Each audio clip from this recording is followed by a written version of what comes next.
Yeah, warm good morning to all. I'm Karthik, Assistant Professor, Mechanical Engineering Department from SNS College of Technology. In this month of March, we have started a new lecture series on phase diagrams. So initially, these phase diagrams are formed with the help of a solid solution which has two parts. One is solute and another one is solvent. Solvent is the major part and solute is the minor part.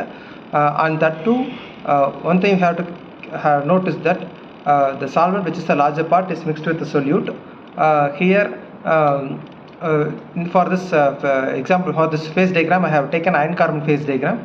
For the in this iron carbon phase diagram, we are going to have iron, which is otherwise known as ferrous, and carbon, which forms a solid solution, which is known as steel. Okay. So before forming any solid solution, this formation of the solid solution should be based on Hume-Rothery rule. So the Hume-Rothery rule for the solid solutions formed as a base for the formation of any solid solution. Clearing that rule, a solid solution is completely formed. So this Hume-Rothery rule is named after a metallurgist, William Hume-Rothery, and A.H. Harrison. Describes the condition under which two elements to form a solid solution with each other. These rules are particularly relevant in the field of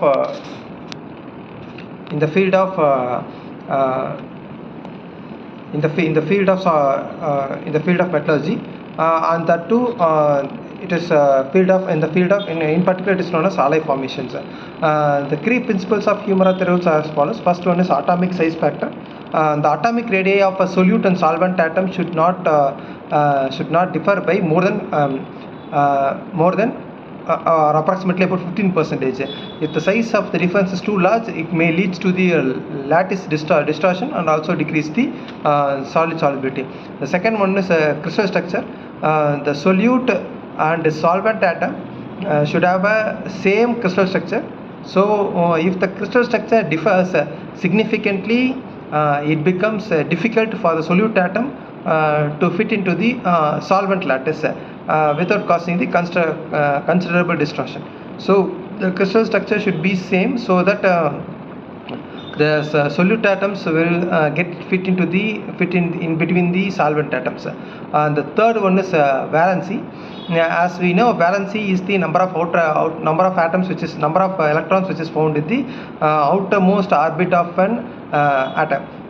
As we see, atom has three main important particles inside. First one is proton and neutron, which is found in the nucleus. The third one is electron, which is revolving around.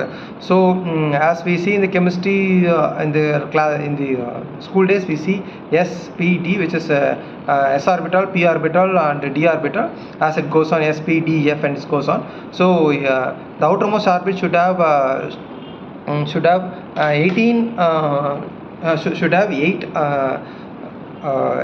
electrons should revolve around, so it is completely balanced.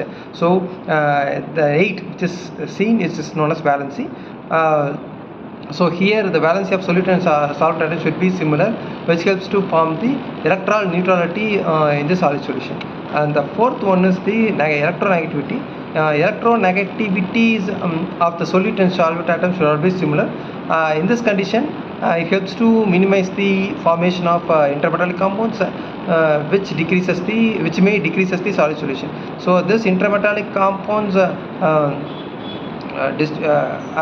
I already said, it also decreases solid solubility and also increases the distortion. The fifth one is critical structure stability. The crystal structure stability. The crystal structure of a pure element should be stable. The element with the complex crystal structures or polymorphism may exist limited solid solubility. The sixth one is the relative chemical affinity. The solute and solvent atom should have similar chemical affinities for common impurities. This helps to prevent the formation of secondary phases that may reduce the solid solubility. So following these rules does not guarantee a complete solid solubility between two elements, but they provide guidelines to predicting and understanding the extent of solid solubility in alloys.